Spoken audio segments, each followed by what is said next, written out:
Welcome to the session on asset forfeiture. Sheriff of Nottingham knocks at your door. I think this is going to be one of the more interesting panels you participate in today.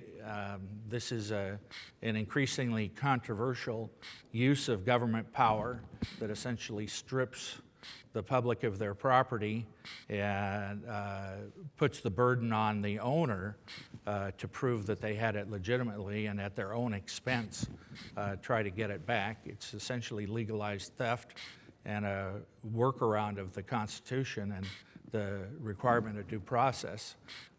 There's increasing opposition to it around the country as innocent people are stripped of their property, both real and personal and cash, by government agents on the flimsiest of reasons. In over 85% of the cases, with no allegation of a crime whatsoever, they are deprived of their property,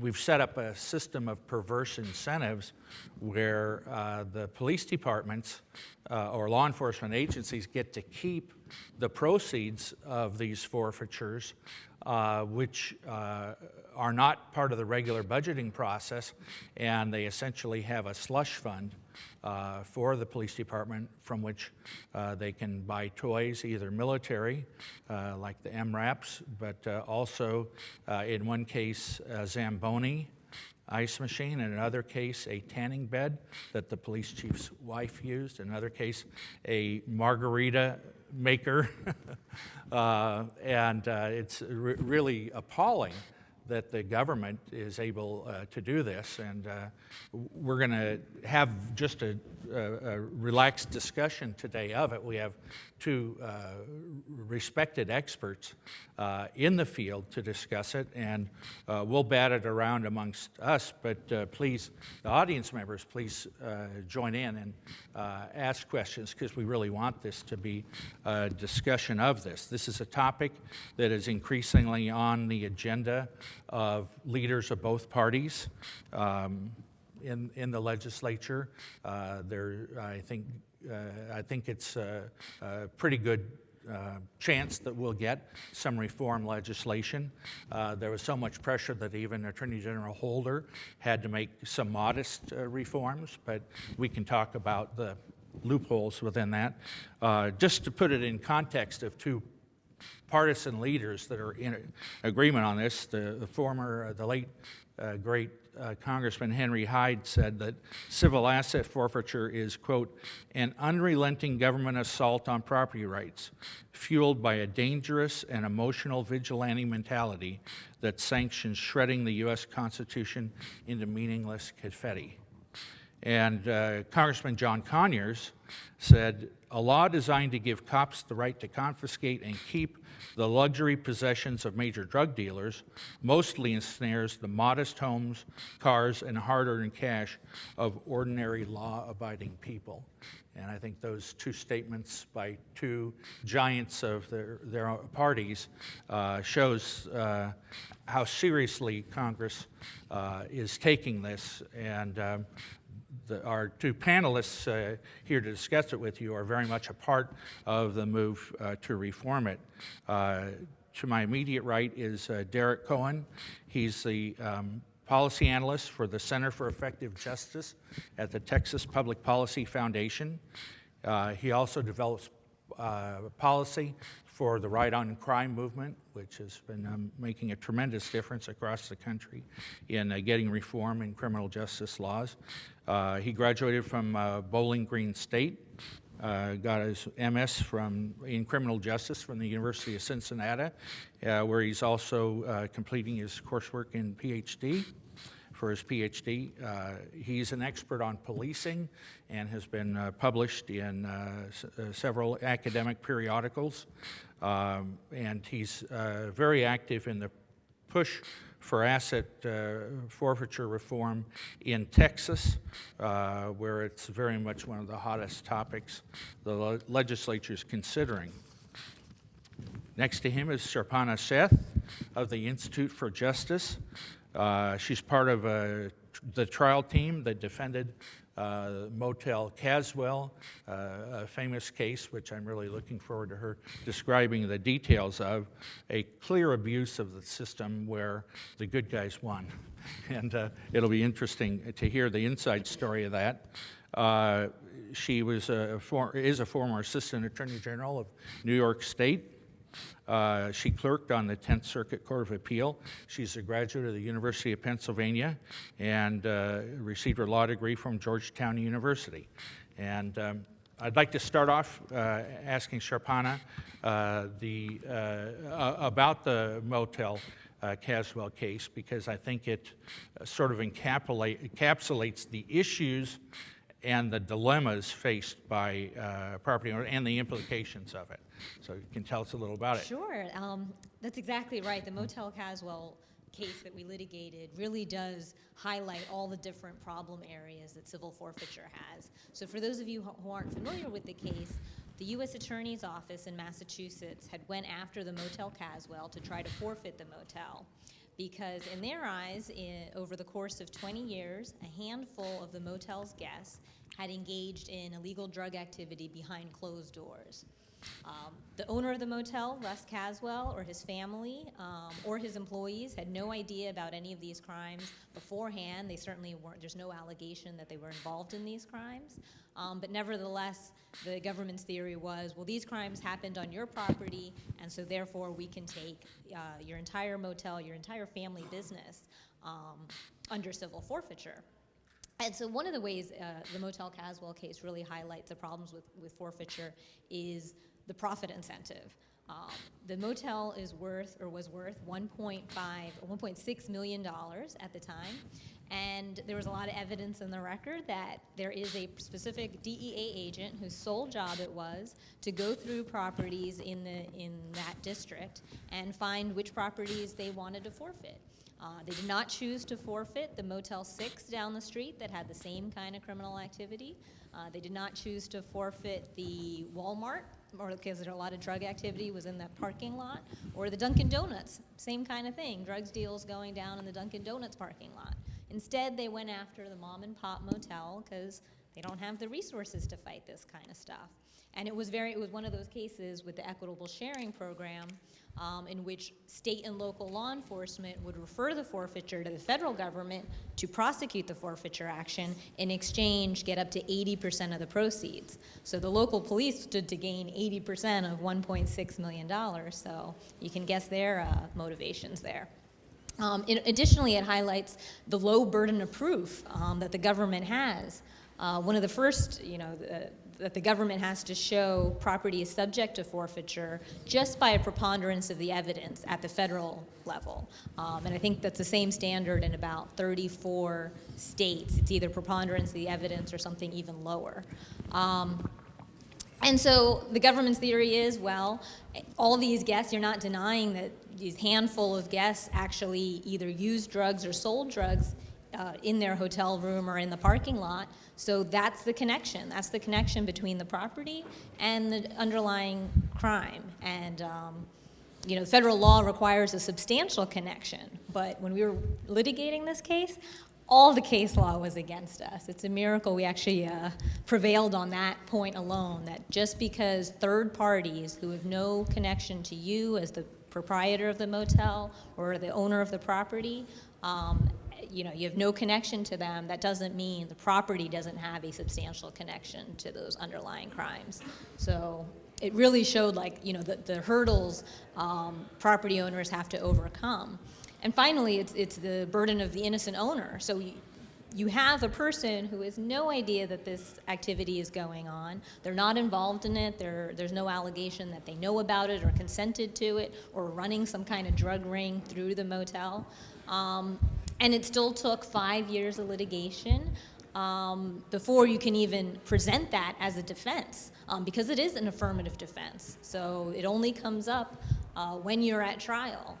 For those of you familiar with law, you can try to resolve a lot of these cases on summary judgment, but that's only if there's no disputed facts. And of course, knowledge and whether you have it or not is going to be an issue of material fact. So it was definitely a very interesting case to work on, and it highlights the extent of the abuse that forfeiture laws can take on. And one of the problems we face is it has been, civil asset forfeiture has been viewed as a moneymaker by government departments. In the IRS office in San Francisco, there was a huge banner that said, "Asset forfeiture, catch the fever," as if it were, for a Giants game or something. This is people's property, and they're saying catch the fever. There was a case in Ventura County, the famous Donald Scott case, in which 31 officers from, I think it was 7 different agencies, raided his home, found no drugs, found nothing. He lived the life of sort of a hippie. He was heir to a chemical company's fortune from Europe, and lived a bohemian lifestyle. So they assumed there were drugs there. There were none. He was sadly shot to death. But in the process of those agencies there, they of course had the LA sheriffs who invaded Ventura County without even letting the sheriff's department know. They also had the state police, but then they had the National Guard and the National Park Service and JPL security. Now, the only reason for those last few was because they wanted to share in this huge estate this man had in Malibu worth millions of dollars. And so they all got in on the deal and were part of the raid so they could do. Why would JPL have anything to do with this, which was literally all the way across LA County and into Ventura County? It was so bad that the Ventura County DA did a report on it that said it was definitely manslaughter and bordered on murder, what they did. And he exposed a lot of this to the great discomfort of the LA sheriffs. But it was part of the area he had, the land he had, they wanted as part of the Santa Monica Mountains Conservancy. And he wouldn't sell it to them because he lived there and liked it. And this was their way of seizing his property, they thought, and taking it part of the Park Service. And only because he literally didn't even have one seed of marijuana did they get away with it, because it exposed them. Now, that really highlights sort of the disparity in resources, because in the Motel Caswell, you've got the army of the federal government lined up against a person because it's a civil proceeding. They're not even guaranteed counsel. So the only reason he was able to even defend himself in this action is because he had pro bono assistance. He came flat out and told us, initially he was paying for his attorney's fees before we got involved, and he was thinking of settling. Like, I can either settle it and get half, and that makes sense, or I'm going to gamble it all and pay it in legal fees anyway and maybe lose my property too. And the government knows they can run you out of money. I mean, that's part of their strategy. String it out, knowing that the meter's running for the private party, and it's legalized theft from the government. This is what we rebelled against the king for, and here the government has taken it up with a vengeance. They've caught the fever. It's not just the federal government, it's also the states are involved. And Derek's been very active in Texas, trying to work to bring some common sense and some limitation on it. Derek, can you tell us the situation in Texas and what the proposals are to reform it? Certainly. Thank you, Pat. In Texas, I would have to say that if you look at the body of reform that's kind of developed over the last 3 sessions, in no small part to the work of IJ's Texas chapter, and also from the work of some of my colleagues like Vikrant Reddy and Mark Levin. If you look at the body of reforms in Texas, you generally see the practice going from the worst of the worst to now pretty middle of the pack. Obviously, middle of the pack not being acceptable. Back in 2007, there were a string of very high-profile abuses in Tenaha, Texas, cases that were litigated by the ACLU, in which they found a systematized practice of pulling over individuals and asking them on record whether or not they had any cash on them, any sort of liquid asset on them. And then, some of the more horrendous cases that came out of that particular department was when the boat rights went through there. And they had their 2 children with them and a fairly small sum of cash. They basically were forced to, well, you either need to renounce your ownership interest in this cash through a form that we had back at that time, or we are going to put your kids under the protection of the state while we handle this in the court system. So that tends to be, the highway robbery is obviously a very visceral government overstep. When it comes to literally threatening to destroy a family, I think that really resonates even deeper. So what the body of reform that launched, we saw some incremental steps at first, led by Chairman John Whitmire of the Senate Criminal Justice Committee, where he put his foot down and put it down hard, saying we are absolutely not permitting any sort of law enforcement agencies to require renunciation of property interests at this time, at the actual stop, be it lawful, contextual, or even any sort of checkpoint, which tend to be a little more in vogue in South Texas.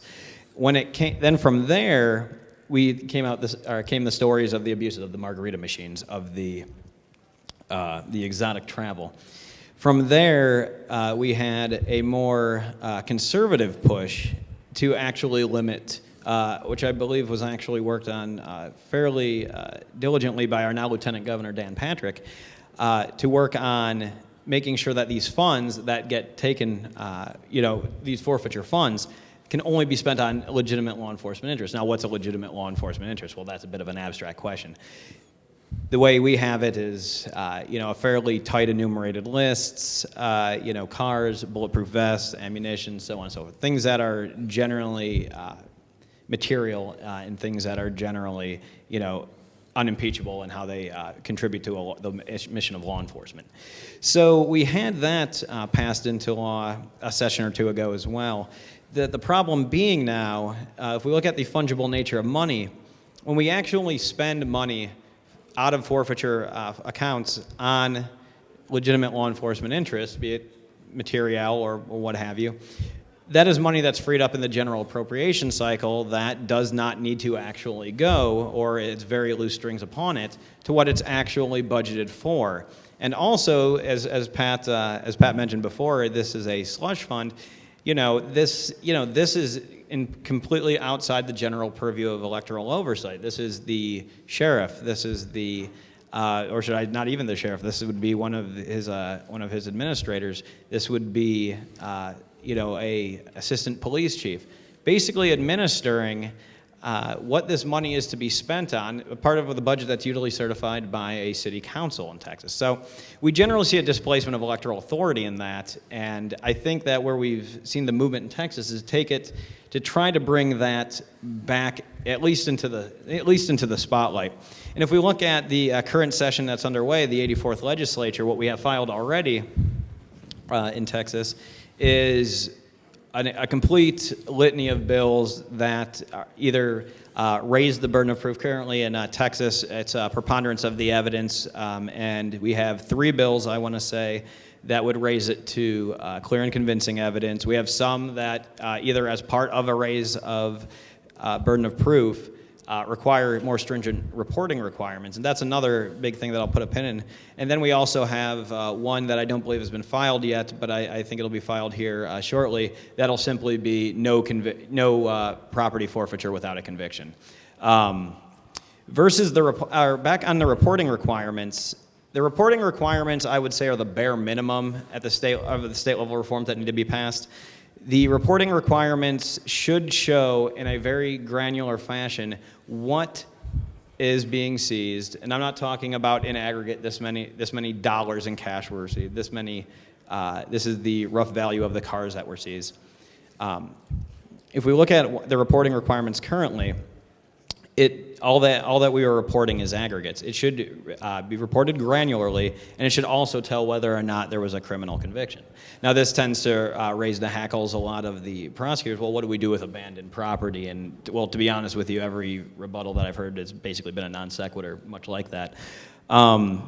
So I think the forfeiture bills would definitely, the reporting bills would definitely be a modest start But I'm pretty optimistic that we're going to see substantive forfeiture reform here in Texas in this current legislature.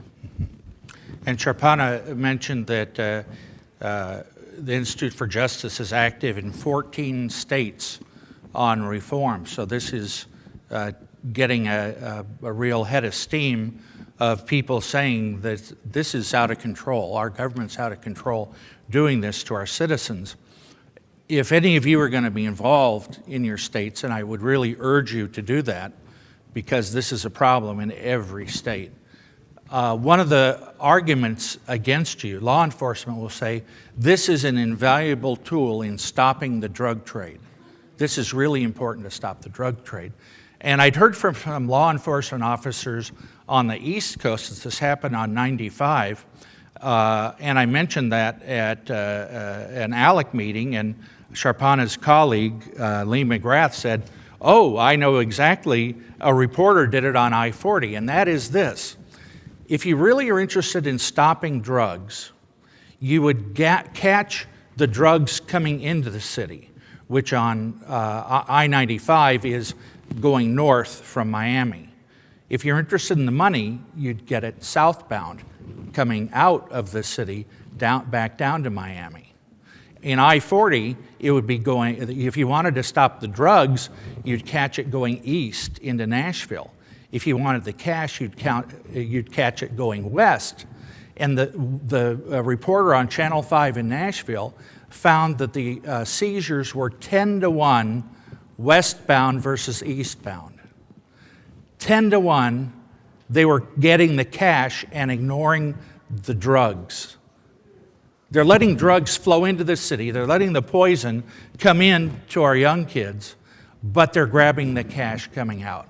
And that puts the lie to them saying, this is a valuable tool in stopping drugs. If they were interested in stopping drugs, they'd be grabbing it eastbound on 40 and northbound on 95. Instead, it's the opposite. They're in it for the money. And they use it not only to their slush funds, they use it for fast cars. They get to seize the fast cars too. One judge in Texas took, or DA, took his staff to Hawaii, all expense paid trip. And of course they say, well, this is the courtesy of the drug dealers. Well, yeah, they caught some drug dealers, but they also caught a lot of folks like that family who they'd, basically tried to extort the money by threatening their children. And this happens a lot, or the owners of the motel. In your state, law enforcement will defend this, but what we've found is they're the only people that do. To the average citizen, they see through this. They see what a threat it is to our liberty. They see that every one of us is in danger of losing our home, losing our bank account.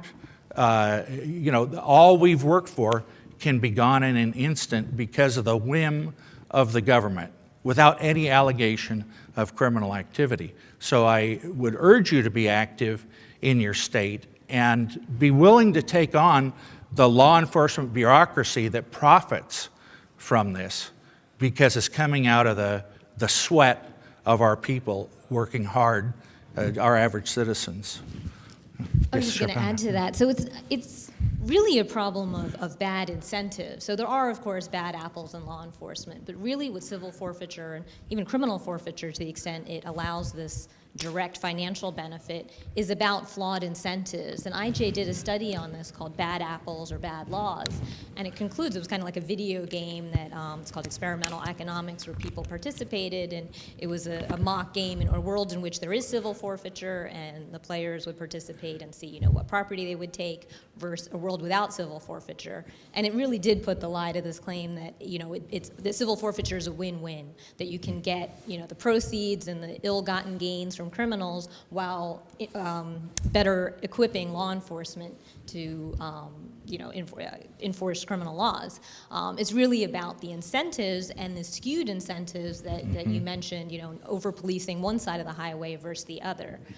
So it's not really so much about the bad actors, but the laws themselves incentivize that kind of bad behavior. And just to give you an idea of the scale of the scope, when you're talking about the highway robberies, I'm sure you're all familiar with the Washington Post Stop and Seize series, the 6-part series that really highlighted the scale of what's going on these highway seizures. Since 9/11, there's been more than 60,000 cash seizures, resulting in more than $2.5 billion being taken just on the side of the road. So it really is a huge kind of problem. And it's from people like one of the cases exposed in Tennessee was a family coming back from the funeral of their family, and they had this cash because they didn't know what the funeral expenses would be and how to pay it, and that was all taken from them, even though they could prove that that's where they were, that's what they'd gone for. That was irrelevant, and their cash was gone, leaving them still in hock, for their family member and without the cash. Derek? And if I could add to that, I think that is very well substantiated by if you look at the particular brand of reforms that really tend to raise, what raises the ire of the groups that resist this. And I hope we'll talk a little bit about that as well. If you look at the reforms that raise the ire of the groups that resist this, it would be things that would, raising the burden of proof from from preponderance of the evidence to clear and convincing evidence, because then a lot of these, and I don't know any better way to say this, but a lot of these forfeiture actions that are completely fraudulently justified under that slipshod standard simply would not go through anymore, and they would actually be fast-track appealable, at least, again, in Texas, to a higher court that would oversee that. The other one, when it comes to the reporting bills, those don't tend to raise as much hackles, but they tend to get watered down in committee. They tend to strip out, we can just, since we already have a reporting program, which is another common rejoinder, now granted, if you want to see what the contents of that reporting program, you had to file an open records request. But they already have a reporting program to the AG, so they're like, okay, well, what if we just make the AG file a report? Well, it's like, that's fine, but all you're going to be getting is an aggregate of things that are already an aggregate. It is going to be completely indiscernible when people ask, when different Texas news outlets ask, well, how much of it's going on in Texas? Well, I can say, well, we have this much forfeiture going on in Texas. They're like, yeah, but how much civil asset forfeiture is going on in Texas? Truth is, there's absolutely no way to tell, simply because all forfeiture accounts are basically seen as one common pool. And that's been one of the I would say, sleights of hand that have been going on so far. Beyond that, we actually, and I was talking to Darpana's colleague Matt Miller about this, we actually don't have, in the most pedantic of readings, we don't have civil asset forfeiture in Texas. We have criminal forfeiture to a civil standard that doesn't require a criminal conviction, but it's all under the Code of Criminal Procedure. So one of the red herrings I've heard is that, well, we don't even have, we're so far beyond this than the incidents in Tenaha that we don't need to reform this because we don't have civil asset forfeiture, and that's why all the captions on the bills that come out tend to be, oh, well, an act relating to criminal forfeiture, an act relating to criminal forfeiture. It's like that is true. It's insofar as that's the section of the code it applies to, because our code doesn't organize in a way what actually says civil asset forfeiture. It's technically true, but misleading. Exactly, and then I think that summary fits most of the smoke screens that get thrown up for the reform efforts. Any questions from the audience? Yes, ma'am.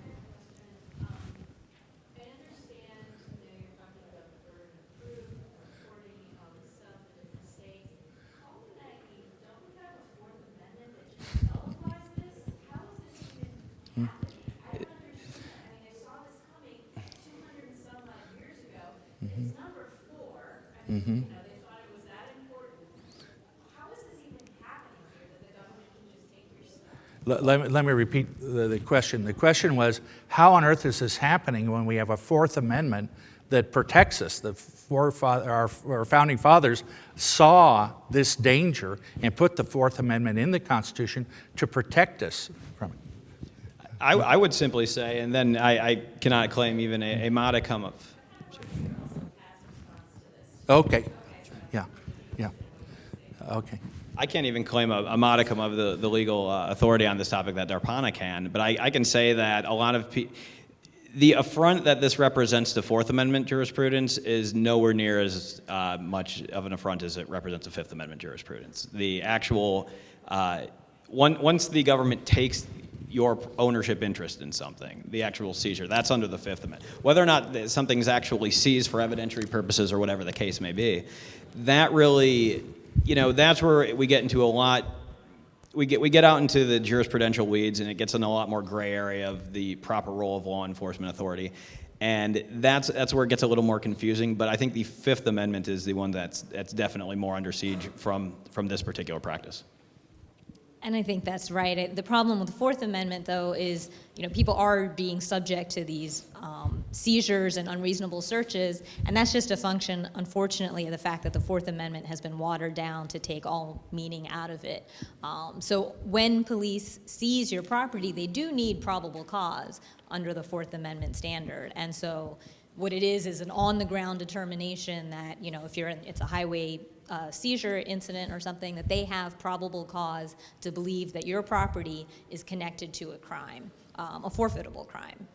Now, we can go back to the origins of civil forfeiture, and even at the time of the founding, there were civil forfeiture laws, and they were perfectly constitutional because they were very limited. They were limited both in scope and in terms of justification. And in terms of scope, it was just about seizing contraband, things that you have no property right in contraband, and so the government is allowed to take it, whether it's illegal drugs, or at that time it was more often goods that you failed to pay duties on. So they would seize any if you didn't pay your customs duties or other kinds of taxes on those goods, they would the government could just take those goods without violating the Fourth or Fifth Amendment. It was also tied to the justification of getting jurisdiction.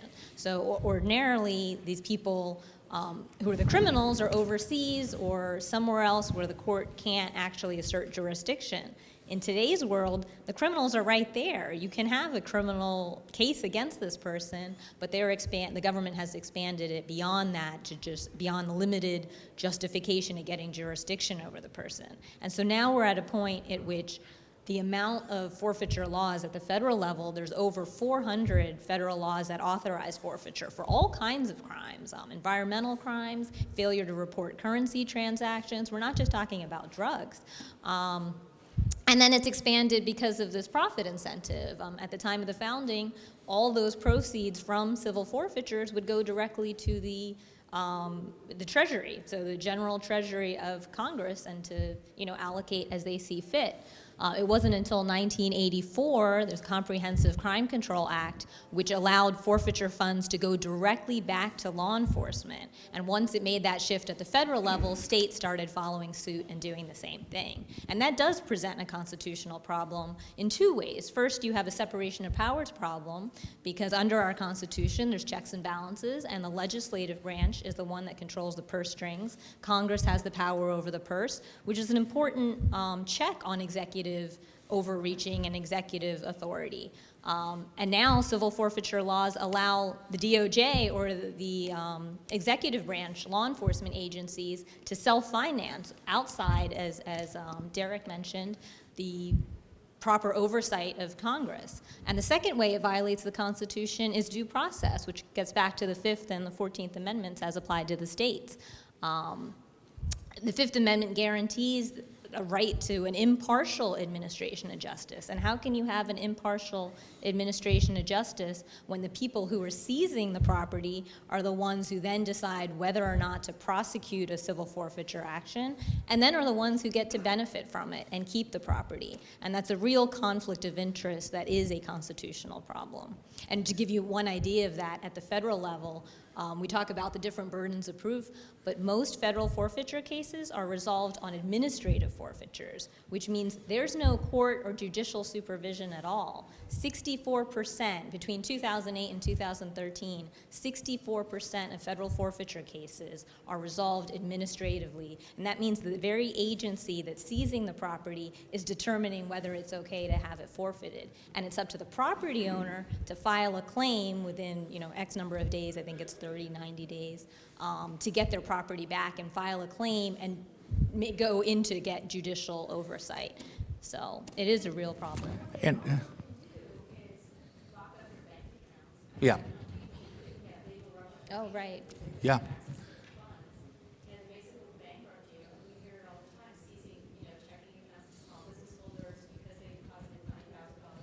Right.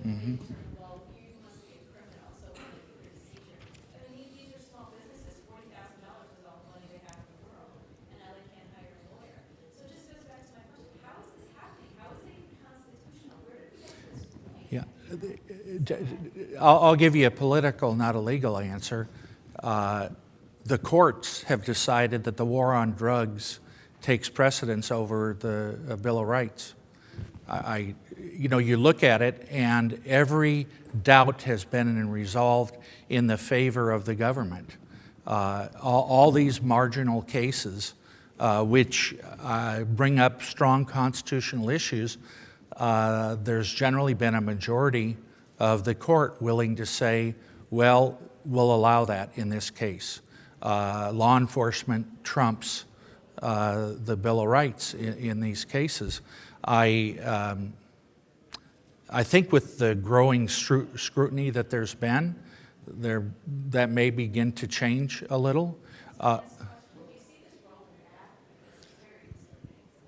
Well, there is, Yeah. as we mentioned, a lot of reform efforts in the works, definitely at the state level, but also at the federal level. I'm sure you've heard of the FAIR Act, the Fifth Amendment Integrity Restoration Act that was introduced by Rand Paul in the Senate and Representative Wahlberg in the House. They're companion bills, and they are comprehensive federal forfeiture reform bills that would cure a lot of the problems we're talking about, including eliminating this profit incentive, including increasing the burden of proof, including providing property owners or small business owners who have their cash seized for alleged structuring with a prompt hearing, so they don't have to wait until the forfeiture trial itself.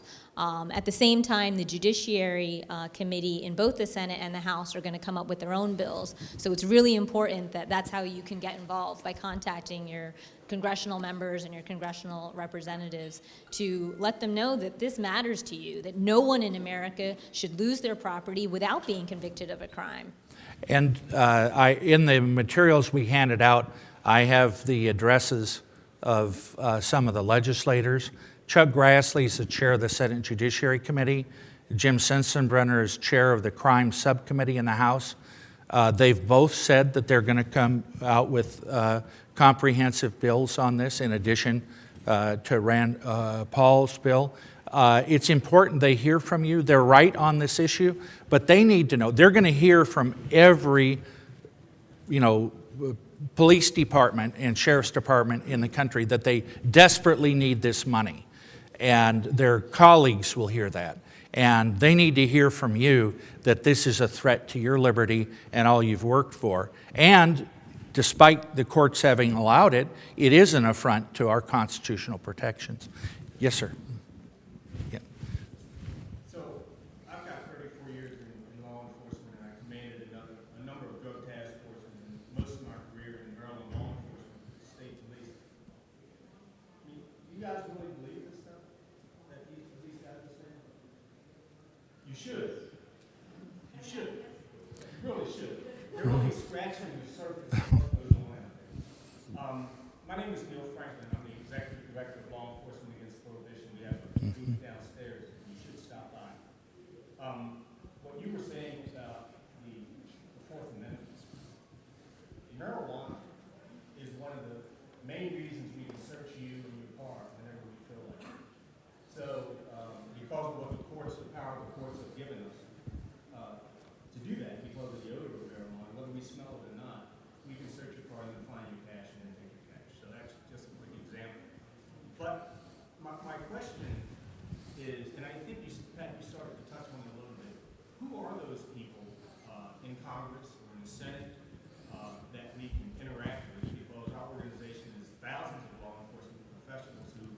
who want to end the foundation of this, which is the drug war. Okay, that's where it sits squarely upon. So who are those people? And Darpana, I'll be in touch with you. Definitely, please do. And Lee, I've already been in touch with Lee. But who are those people? Are any of Well- them here, or will be here during the next couple of days that we can corner and talk to them? Well, first of all, Rand Paul, it's important he hear from you that you support that. But in the Senate Judiciary Committee, there's an interesting phenomenon. There's a generational difference. The older members that got elected in the 80s are much more deferential to the gospel according to law enforcement. The younger ones are much more willing to say, we need to be suspicious of this. And so Mike Lee, Ted Cruz, Jeff Flake, Rand Paul, Lindsey Graham, I'm probably leaving off some. In the House, Jason Chaffetz, Trey Gowdy, Bishop, Labrador, Ted Poe. These people understand liberty and are concerned about this. You guys, the law enforcement against prohibition, play a key role because of your credibility. Because normally in a situation like this, if somebody from law enforcement had asked that question, people would have thought, well, we're nuts. We're not telling the truth, that what their local sheriff says has to be the truth. You guys, with your experience on the street and your willingness to speak out, are just so essential because you can say, yes, this is a problem. Yes, we are ignoring the people's rights. And yes, this is having a corrosive effect on liberty in the United States. So I'd love to work with you, plug you in. I think if we could try to get groups of members, I found it good, rather than just meeting member to member, if you could get one member to invite another 4 or 5 members to their office and have a real discussion like this, that's very effective.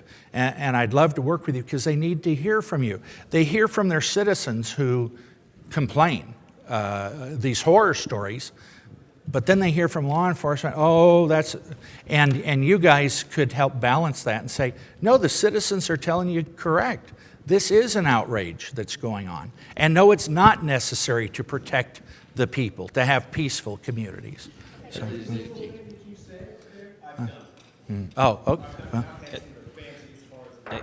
Actually, if I can actually dissent from my fellow panelists here. Okay. I honestly don't think anything's going to happen at the federal level, and I mean, obviously, I work for a state level think tank, so I have a bit of a horse in this fight, as it were. But you have to look that when a sitting president, makes a nomination for an attorney general, and how anodyne have our confirmation hearing become when this particular issue is, an area where the highest ranking law enforcement official of the United States can come out and say, oh yeah, it's an invaluable tool, despite their rhetoric, despite the fabulous tool. I'm very reticent to think that anything's going to happen. Oh, you cynic. Yeah, you're too young to be a cynic. This is great from the hard way. But I will say though, I think that in your state level you can actually achieve more than you can at the federal level, simply because now every state's going to be different, but you actually are going to be able to have some sort of oversight over any sort of equitable sharing proceeds. We discussed at our primer back in December, what if, just as a thought experiment, what if you need your state's attorney general to sign off on any sort of equitable sharing remissions?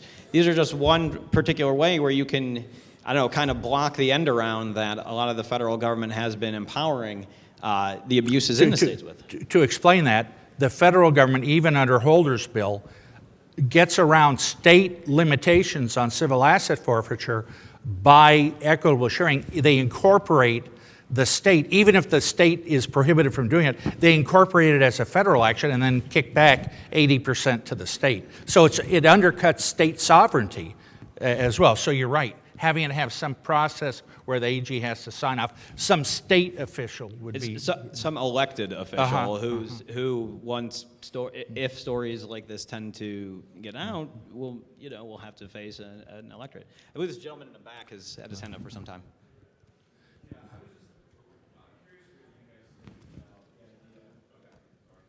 No, speak up a little, please. I'm curious what you all think about the idea of, I've heard a lot of, well, you got these innocent people and they're only tangentially related to this criminal act, but most forfeiture occurs with criminal defendants. And then, That's actually not correct. well, it happens with legal time. Like, so someone will be charged with a crime and they'll take their car, they'll take their money, and then the state will almost immediately file an asset, a forfeiture claim, and the defendant, whose case may end up being crossed or dismissed or put in jail or something, they can't testify on their own behalf in the forfeiture proceedings because they have criminal charges pending against them. So I guess what I'm saying is, what do you think about the idea of, as a potential remedy, putting forfeiture situation so that you can only forfeit, the state can only move to forfeit certain property after someone has been convicted in part of a criminal case, rather than a separate civil action, even if you keep it as a punch the evidence or clear and convincing. That way, at a minimum, it stops people first who are innocent from ever having their property forfeited, and then second, people who are charged with a crime and they can't testify because of that. So I'm curious. Yeah, that definitely makes sense. And I think, I'm not sure if you're talking about federal law or a specific state law, but in general, at the federal level, if it is a criminal forfeiture action, that doesn't come into play until after a conviction. So there is a separate hearing afterwards, and so there's no waiver of your Fifth Amendment right. At the state level, most states usually wait to prosecute any kind of civil forfeiture action until resolution of the criminal case, precisely for that Fifth Amendment reason. What state are you from? Oh, Maryland. Okay, so thank you for letting me know, because actually next week I'll be testifying in the Maryland General Assembly, so I will definitely raise that with them. Going back to, I guess, the forfeiture federal reform, I think there is going to be reform at the federal level. The problem is it going to be meaningful reform? And I think, unfortunately, a lot of the people who control the Judiciary Committee in the Senate are not on board with a comprehensive forfeiture reform. We've been in discussions, they're kind of tinkering around the edges with, let's try to make, improve some of the procedures, but from what I've heard, like, the profit incentive is completely off the table, and that's why we need to sort of organize and get that. And one of the problems in the Senate is Grassley staff. They're all DOJ Right. There's a lot of alums, DOJ details. Yeah, and the deck is stacked there. I mean, we all know some great prosecutors. These aren't them. These are the clenched-jawed, angry prosecutors who view all of us as a threat.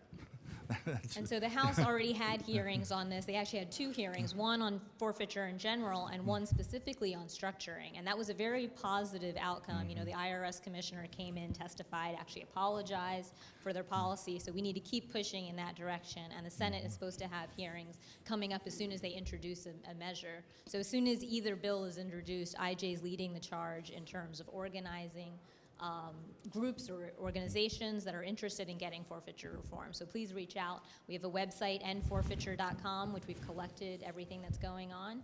So if you do know of anything or interested in getting involved, please look at our website. And if I can add just one thing to that. When it comes to, first of all, and I know Pat is 100% in agreement with me, that if you look at the people that have actually been fighting this fight for the last 15 years, it's no one other than the Institute for Justice. They deserve the lion's share of all the plaudits for even making this a public issue.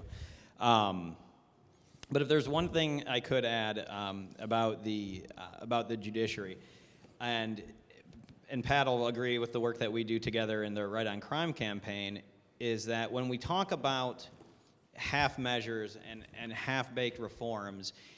Y'all who played football know, and they always used to say that when you go half speed, that's when you get hurt. That's exactly what's happening in certain states around the country when they're trying to basically realign a lot of their, their prison systems and prioritize the confinement for people that, the people that are dangerous offenders, not the people that have, committed a drug infraction or the people that have otherwise, morally offended the zeitgeist. If you make a half effort reform, you're generally going to end up not reducing costs. You're going to duplicate costs. You're going to create a second system without the requisite funding to actually run it. So I would say that this logic still applies to the forfeiture proceedings, where if we start nibbling around the edges procedurally about when the actual forfeiture motion can be sustained, yeah, that's good, and I think especially in certain states that is definitely the way to go. The problem is, though, that it's taken fire over the wrong target, I would say. It genuinely doesn't move the needle insofar as prohibiting the practice from happening. So I would definitely say that, this would have to be something where I would honestly say a compromise is not an option. Yeah, I got to call this to an end, Howard. I'm sorry. Because the next panel, I think you're going to be interested in the next panel too. It's Prosecutors Gone Wild. And we have some great speakers that you'll like. This is something the ACU is really committed to, the asset forfeiture reform. We have a website, justice.acu.foundation. I send out a newsletter to keep people informed of the legislation at the federal and the state level, not only in asset forfeiture, but other reforms. If you'd like to, me to keep in touch with you on that, again, http://justice.acu.foundation. And I really appreciate this has been a great, lively audience. I wish we had more time to continue the discussion. Thank you. Certainly, and also, if you guys have an opportunity, definitely come by the Right on Crime booth. We actually have, at 724, I'm told, booth number 724, we actually had a primer in December, and we actually have transcripts and a white paper from that primer, and we'd love to talk to you about this more. So, Great. Thank you very much, both of you.